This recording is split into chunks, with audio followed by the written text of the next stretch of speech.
Hello दोस्तों। तो आज हम पढ़ने जा रहे हैं variables and data type in Python. So ये बहुत इंपॉर्टेंट टॉपिक है किसी भी प्रोग्रामिंग लैंग्वेज का, क्योंकि ज़्यादातर ये इसका कॉन्सेप्ट हर प्रोग्रामिंग लैंग्वेज में सेम है। अगर आप पाइथन की बात करें तो दूसरी लैंग्वेज भी सीखना चाहते हैं जैसे कि जावा, C++ एंड जावास्क्रिप्ट, तो ये कॉन्सेप्ट हर कोडिंग लैंग्वेज में सेम रहेगा। बस थोड़ा सिंटैक्स थोड़ा सा डिफरेंट रह सकता है, बस कॉन्सेप्ट इज द की। तो हम पहले कॉन्सेप्ट समझते हैं, देन हम सीखेंगे कि इसको हम कोड में कैसे इम्प्लीमेंट करते हैं। तो let's begin with first variables. So what is variables? तो variables are containers for storing data values. तो जब भी हम कोड बनाते हैं तो हमें कुछ वेरिएबल्स को स्टोर करना होता है, कुछ वैल्यूज़ को स्टोर करना है। तो उसके लिए हम एक कंटेनर यूज़ कर रहे हैं जो मेमोरी में उसको स्टोर करें, हमारी मेमोरी के अंदर उसको स्टोर करें, तो उसको हम वेरिएबल्स बोलते हैं। उसके वेरिएबल्स नेम से डिपेंड करते हैं। अगर मैं इसको यूज़ करूँ तो जैसे कि आप ये देख सकते हैं कि एक हमारा मेमोरी लोकेशन है, ये है हमारी मेमोरी, और इस मेमोरी के अंदर वेरिएबल्स है।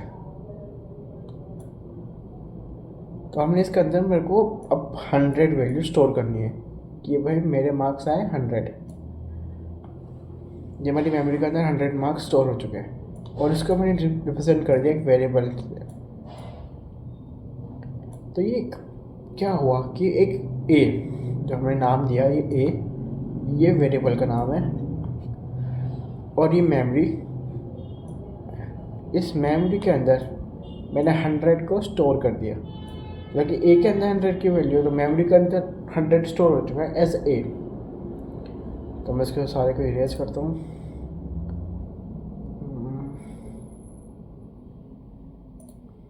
Erase all. तो चलो नेक्स्ट पेज हो जाता है। So rules for naming variables. तो हमने देखा कि हम वेरिएबल्स को क्या है कि हम इस वेरिएबल्स में डेटा स्टोर कर सकते हैं। और हाँ, ये क्यों यूज़फुल है, क्योंकि इससे हम रीडेबल बना सकते हैं कि हमने स्टोरेज डाल रखी है सब में नेम, और ये मैनिपुलेट करना काफ़ी डायनेमिकली रहता है। तो रूल्स फॉर नेमिंग वेरिएबल्स, तो कुछ रूल्स है कि वेरिएबल्स इसके लिए ज़्यादा की ज़रूरत नहीं है। तो पहला rule, the variable name must start with a letter और अंडरस्कोर। नहीं, जो अपना वेरिएबल का जब नाम है या तो वो एक लेटर होना चाहिए, alphabet ABCD, small capital doesn't matter, but ये याद रखना कि एक मैं ख़ास चीज़ बता दूँ कि अगर आप A एंड A ये हमारे लिए सेम है, ये हम इसको सेम कंसिडर कर सकते हैं कि ये A है, लेकिन हमें पता है कि A है। ये कंप्यूटर इसको डिफरेंट वेरिएबल के शेयर करता है, उसको डिफरेंट मीन्स ये केस सेंसिटिव है। अगर आपने इसको अपर केस में लिखा तो ये अलग वेरिएबल डिक्लेयर होगा, स्मॉल ए लिखा तो ये अलग वेरिएबल डिक्लेयर होगा। तो आप ये चीज़ ध्यान रखना जब भी आप कोड बनाएं कि आप ज़्यादातर हम स्मॉल केस का ही यूज़ करते हैं, अपर केस क्योंकि हमने स्पेशल जगह पर यूज़ करते हैं। तो हम वो बाद में डिस्कस करेंगे कि वो क्या जगह है। अब variables name must start with letter. अब can not be start with number. आपको वेरिएबल का नेम नंबर से स्टार्ट होता है, जैसे कि 0A 01 sorry 0A 1A 2A, किसी भी नंबर से हम इसको स्टार्ट नहीं करते। Can only contain alpha numerical characters and underscores. मतलब वेरिएबल के अंदर अब कोई भी आप अल्फा न्यूमेरिकल, मतलब कि आप alphabet, numbers and underscore use कर सकते हैं। इसके अलावा आपको कुछ यूज़ नहीं करना। जैसे कि मैंने आपको बताया था केस सेंसिटिव है कि वैसे मेरे एग्जांपल के बाद war and war are different, तो ये इनको डिफरेंट ट्रीट करेगा क्योंकि केस सेंसिटिव है। तो ये अपर केस को एक अलग वेरिएबल डिक्लेयर करता है। डिक्लेयर मीन्स रीड करता है स्मॉल वाले को अलग तरीके से।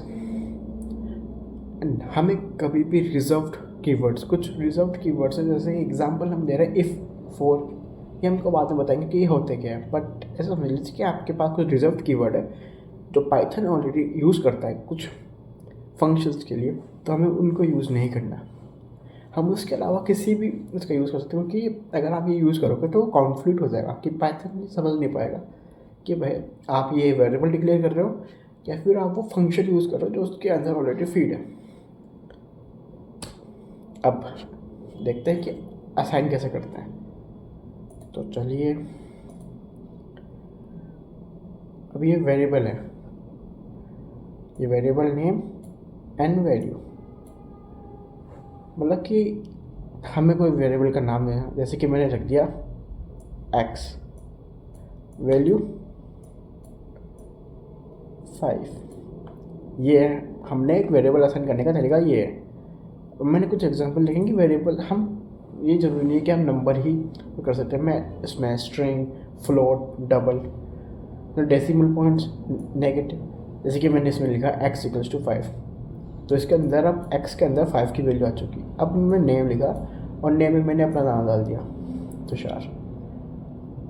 अब इसके अंदर, नेम के अंदर अब मेरा नाम फीड हो चुका है। अब जैसे कि पाई, मुझे पता ही है कि पाई की वैल्यू 3.14 होती है, तो इसने अब इसके अंदर ये फीड कर दिया कि भाई जब भी मैं ये यूज़ करूँ तो तेरे को पता होना चाहिए कि मैं इस चीज़ को डिक्लेयर कर रहा हूँ।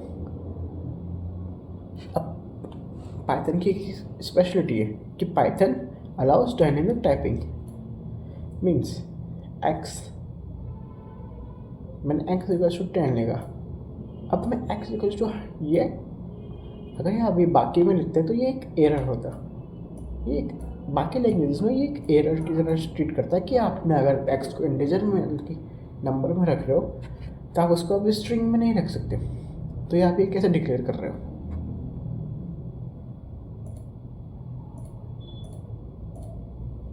वैसे ही इसमें ही होता है, पर पाइथन एक डायनामिक टाइप है, तो इसमें क्या होता है आपको थोड़ा सा डिफरेंट प्लान से समझाता हूँ। जैसे कि ये मेरी मेमोरी है, अब मैंने x की वैल्यू 10 रख रखी है इसके अंदर, x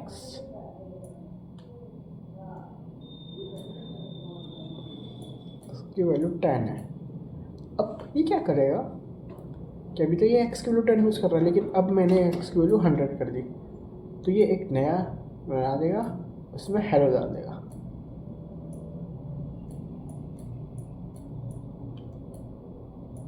और उसको x से डिफाइन कर देगा। अब x की वैल्यू ये नहीं है, x की वैल्यू ये है। जैसा ट्रिकी कॉन्सेप्ट है, फिर उसको हम बाद में सीखेंगे कि ढंग से कि क्या होता है। तो पहले आप इसको इरेज आउट करते हैं एंड हमारे पेन को ऑफ कर देते हैं। अब पाइथन अब हम सीखते हैं अब से इम्पोर्टेंट टॉपिक, डेटा टाइप। चलो थोड़ी सी हम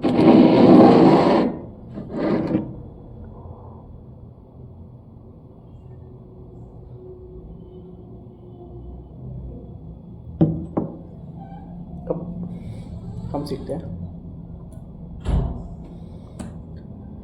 डेटा टाइप के बारे में। डेटा टाइप्स क्या है, जैसे कि हमारे पास हमारी मैथ्स के अंदर कुछ हमारे पास पता होगा कि आपके पास नंबर्स भी अलग तरह के होते हैं, इंटीजर, डेसिमल, बाइनरी। वैसे ही पाइथन के अंदर हम वेरिएबल्स को स्टोर करने के लिए एक अलग अलग तरीके यूज़ करते हैं। जैसे कि हमारे पास है टेक्स्ट टाइप जो है स्ट्रिंग, नंबर टाइप में हमारे पास आता है इंट, फ्लोट, कॉम्प्लेक्स। इंट मतलब कि आप इंटीजर वैल्यूज 0, 1, 2, 3, 4 और -1, 2, 3, 4।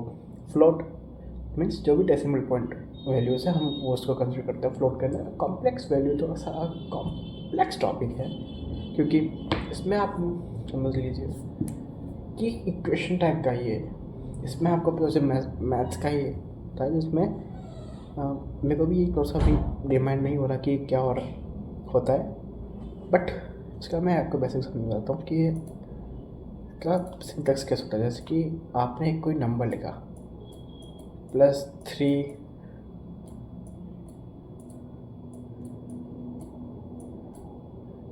ये एक तरह की किसकी क्वेश्चन रहती है, इस तरह की। अब सीक्वेंस टाइप ये मार्क कर लीजिए। ये चीज़ है जिसमें मैं मार्क कर रहा हूँ, ये तो आपको मस्ट है कि आपको बहुत फोकस करना है इन चीज़ों पे।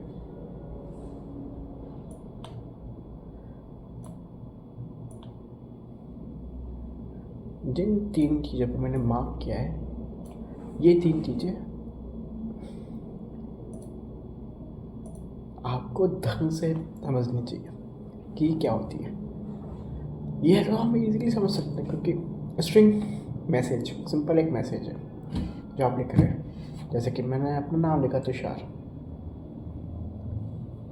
ठीक है, सीक्वेंस टाइप।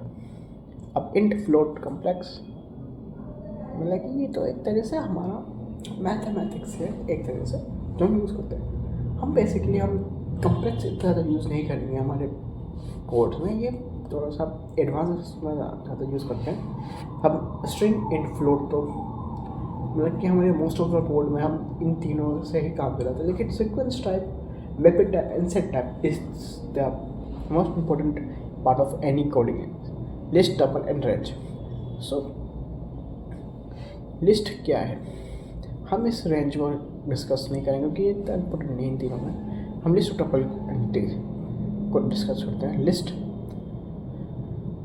मतलब कि मैं आपको अभी थोड़ा सा बेसिक ही समझा देता हूँ कि क्या होता है। लिस्ट मतलब कि एक सीक्वेंस में, जैसे कि मान लीजिए आपको एज, मैं एज लिख रहा हूँ मैं स्टूडेंट्स की। अब मेरे पास मेरे बच्चे जो पढ़ रहे हैं, अब मान लीजिए मेरे पास 50 बच्चे हैं। अब मेरे को 50 एज लिखनी है, तो मेरे को एक एज में मैं सिर्फ एक ही स्टूडेंट की तरह लिखता हूँ। अब मेरे को 50 चाहिए, अब मेरे को ये लिखना पड़ेगा एज 1 2, ऐसे बनाना पड़ेगा 50 वेरिएबल। तो इसके लिए हम यूज़ करते हैं इसका। ये क्या करता है कि ये हमें सीक्वेंस में डालने की मदद करता है कि भाई आप एक वेरिएबल नाम दे दो, इसकी मैंने दे दिया एज, इसकी कुछ रेंज सेट कर दो कि भाई कितने तक चलेगा। मैंने सेट कर दिया भाई 50 तक ये रेंज चलेगी। अब मैं इसके अंदर, इस वेरिएबल के अंदर 50 डेटा फीड कर सकता हूँ, मतलब 50 वैल्यूज़ फीड कर सकता हूँ। कोई सी भी, वो स्ट्रिंग हो सकती है, इंट हो सकती है, फ्लोट हो सकती है, कॉम्प्लेक्स हो सकती है। अब वैसा ही टपल है, टपल भी मतलब वही सेम चीज़ है। अब मैं बेटा डिक्शनरी है, मैं समझ लो आप डिक्शनरी, आपको पता ही क्या चीज़ होती है कि आप एक डिक्शनरी के अंदर क्या होता है, वहाँ वर्ड्स की मीनिंग रहती है। वैसे ही डिक्शनरी का कुछ कॉन्सेप्ट है कि आपके पास एक वर्ड है, ये थोड़ा सा इस टाइप में रहता है कि इस पर में रहता है। अब मेरे पास एक वर्ड है, जैसे कि मान लीजिए मेरे पास टी है। अब मैंने इसको मीनिंग रहेगी कि 5, कि भाई टी मतलब 5 पर होना चाहिए। एक मतलब कि आपको एक की वैल्यू पे जैसे डिक्शनरी में हमारे पास रहती है।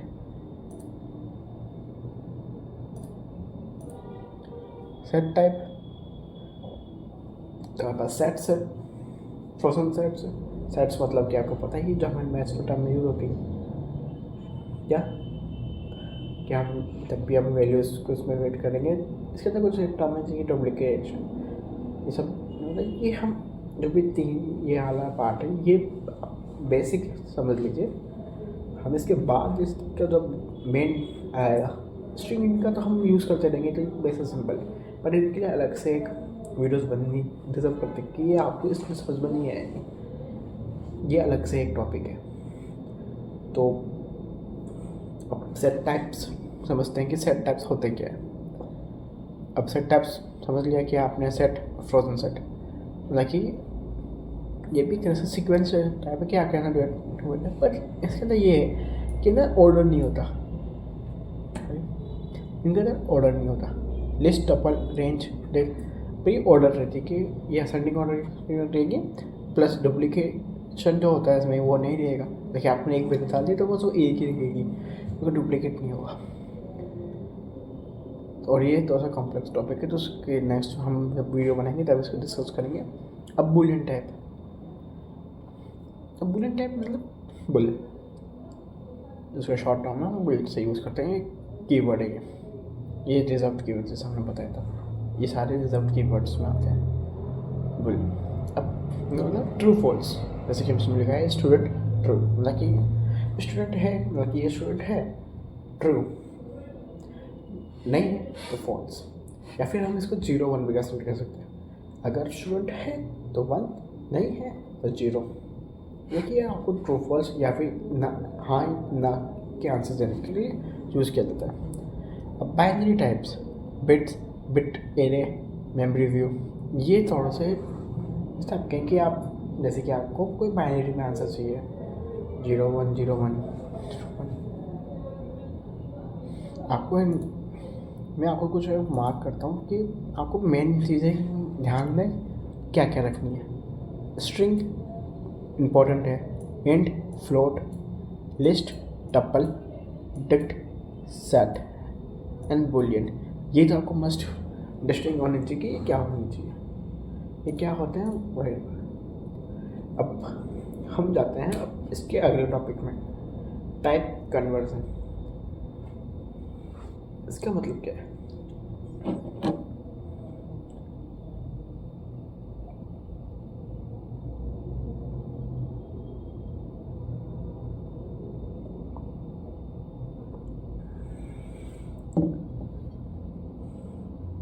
टाइप कन्वर्जन मतलब कि हमें डेटा टाइप, जब हम डेटा टाइप को कन्वर्ट कर रहे हैं एक फॉर्म से दूसरे फॉर्म में, जैसे कि आपको ये एग्जांपल दिख ही रहा होगा, इसमें हमने x को 5 क्या इंट है।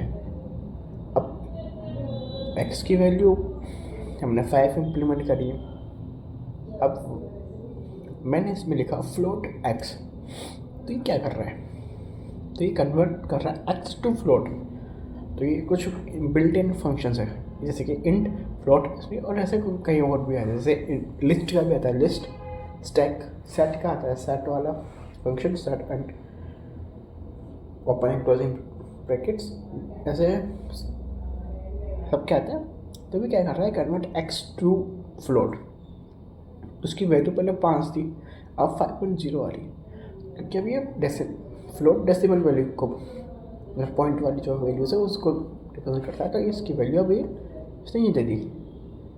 अब हमने वापस किया z is to str y, अभी क्या कर रहा है, कन्वर्ट्स y टू स्ट्रिंग। तो अब देखा होगा कि जब क्वाड्स वाले जो साइन आते हैं वो आ गए, डबल क्वाड बोलते हैं इनको, तो ये आ गए। तो अब ये स्ट्रिंग बन चुका है। तो ये वैसे कि आप एक मतलब आता है कि अगर आपने एक वाली नंबर को डिक्लेयर किया इस फॉर्म में, और आपको लेटर इसको कुछ इस फॉर्म में कन्वर्ट करना है, उसके लिए आता है।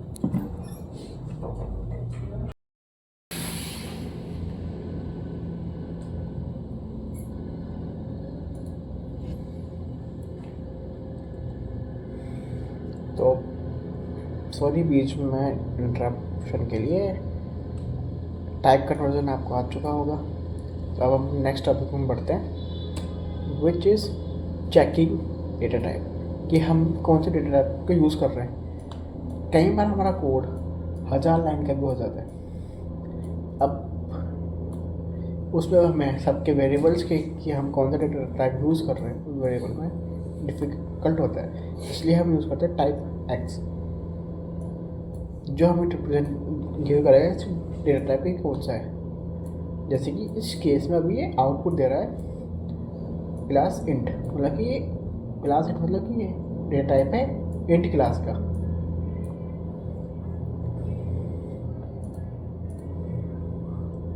इसका मतलब क्या हुआ कि हमने जो ये वैल्यू एक्स के अंदर जो वैल्यू है वो इंटीजर है। अब समरी हमने क्या क्या सीखा, तो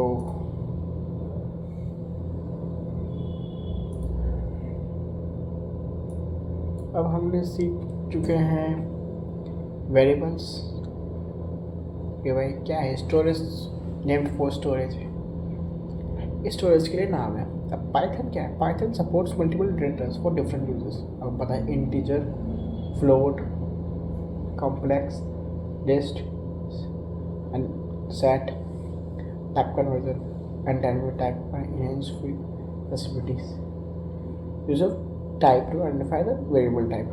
ये हमने सीख चुके हैं। अब आपको इसमें कुछ भी डाउट हो तो आप क्वेश्चन पूछ सकते हैं। अब नेक्स्ट टॉपिक हम सीखेंगे विच इज़, हम सीखेंगे तो sir basic of Python syntax, like what is comments, how to write comments and different things in that. So thanks for watching this video. Subscribe कर दो प्लीज़। अगर आपको ये वीडियो लाइक करें अच्छी लगी तो सब्सक्राइब करें, लाइक करें, शेयर करें एंड सपोर्ट।